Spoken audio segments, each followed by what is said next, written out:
ಹ್ಞೂ sir correct ಉರಿದೈತಾ ಬೆವರು ಬಚ್ಚಿ ಕೋಟೆನಾಡಿನಲ್ಲಿ ಗುರುವೊಬ್ಬರು ತನ್ನ ಶಿಷ್ಯೆಯ ಪ್ರಾಣ ಉಳಿಸಲು ಹೋಗಿ ತಾವೂ ಕೂಡ ಅಪಾಯಕ್ಕೆ ಸಿಲುಕಿದ ಘಟನೆ ಜಿಲ್ಲೆಯಾದ್ಯಂತ ಸಂಚಲನ ಮೂಡಿಸಿದೆ.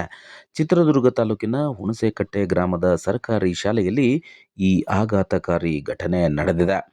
ಹುಣಸೇಕಟ್ಟೆ ಶಾಲೆಯ ಆವರಣದಲ್ಲಿ ಆಟವಾಡುತ್ತಾ ಕುಳಿತಿದ್ದ 1ನೆಯ ತರಗತಿ ಪುಟಾಣಿಗೆ ಇದ್ದಕ್ಕಿದ್ದಂತೆ ವಿಷಕಾರಿ ನಾಗರಹಾವು ಕಚ್ಚಿದೆ. ಹಾವಿನ ವಿಷ ಮಗುವಿನ ದೇಹಕ್ಕೆ ಏರುತ್ತಿದ್ದಂತೆ ಮಗು ಅಸ್ವಸ್ಥಗೊಂಡು ಕಿರುಚಾಡಿದೆ. ಮಗುವಿನ ಆಕ್ರಂದನ ಕೇಳಿ ಓಡಿ ಬಂದ ಶಾಲೆಯ ಮುಖ್ಯ ಶಿಕ್ಷಕ ರವಿಶಂಕರ್ ಕಿಂಚಿತ್ತೂ ತಡ ಮಾಡದೆ ಮಗುವಿನ ಪ್ರಾಣ ಉಳಿಸಲು ಮುಂದಾಗಿದ್ದಾರೆ. ಆಸ್ಪತ್ರೆಗೆ ಕರೆದೊಯ್ಯುವ ಮೊದಲೇ ವಿಷ ಶರೀರಕ್ಕೆ ವ್ಯಾಪಿಸಬಾರದೆಂಬ ಕಾಳಜಿಯಿಂದ ತಮ್ಮ ಬಾಯಿಯಿಂದಲೇ ಮಗುವಿನ ಕಾಲಿನಲ್ಲಿದ್ದ ವಿಷವನ್ನು ಹೀರಿ ಹೊರಹಾಕಲು ಪ್ರಯತ್ನಿಸಿದ್ದಾರೆ. ಆದರೆ ಈ ಧೈರ್ಯದ ಕೆಲಸ ಮುಖ್ಯ ಶಿಕ್ಷಕ ರವಿಶಂಕರ್ ಅವರ ಮೇಲೆ ಪರಿಣಾಮ ಬೀರಿದೆ.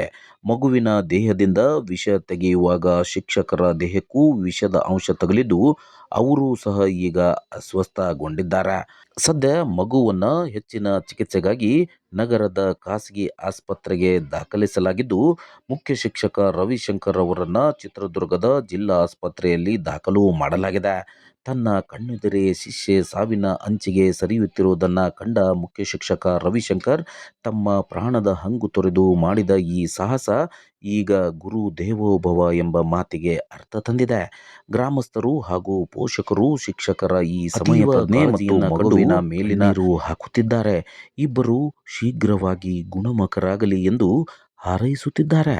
ಆ ಮಗು ಹಂಗಾದಾಗ ತಕ್ಷಣ ಫಸ್ಟ್ ಏಡ್ ಮಾಡಿ ನೀವೇ ಬಾಯಿ ಹಾಕಿ ವಿಷ ಹಿಡಿದು ಅದನ್ನು ಫಸ್ಟ್ ಏಡ್ ಮಾಡಿ ಮಗು ಜೀವ ಉಳಿಸಿರ. ನಿಮ್ಮೆಲ್ಲ ನಮ್ಮ ಊರ ಪರವಾಗಿ ನಮ್ಮ ಮಗು ತೊಂದರೆ ಆಗಿರ್ಬೋದು, ಆದರೆ ನಮ್ಮ ಊರ ಪರವಾಗಿ ನಿಮ್ಮೆಲ್ಲ ಶಿಕ್ಷಕರಿಗೆ ನಾವು ಚಿರಋಣಿ ಹೇಳ್ತಾರೆ.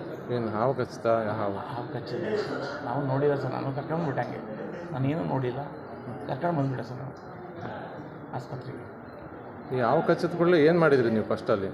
ನಾನು ಬ್ಲಡನ್ನು ಬಾಯಿಗೆ ಹಾಕಿ ಹೇಳ್ದಾಗೆ ಸರ್.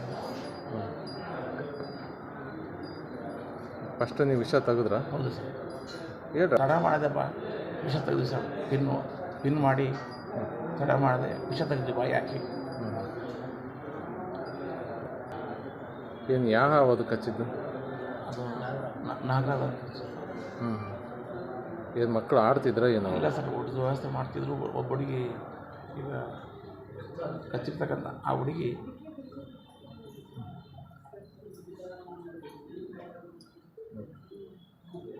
ನೀವು ಹೆಂಗಿದ್ರಿ ಈಗ? ನಾನು ಸರ್, ನಿಮ್ಮ ಹೆಸರು? ರವಿಶಂಕರ್.